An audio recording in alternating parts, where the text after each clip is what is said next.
நான் ஒரு பாஸ்டர் பொண்ணு. சின்ன வயசுல இருந்து சபையில உருவாக்கப்பட்டு பலருடைய ஆசீர்வாதத்திற்காக பயன்படுத்தப்படுறேன். ஆனா சில நேரங்கள்ல மிதிக்கப்படுறேன், உடைக்கப்படுறேன். இதுதான் என் வாழ்க்கையா?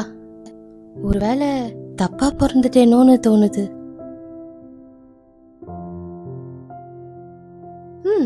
கொஞ்சம் மாத்தி யோசிப்போமே.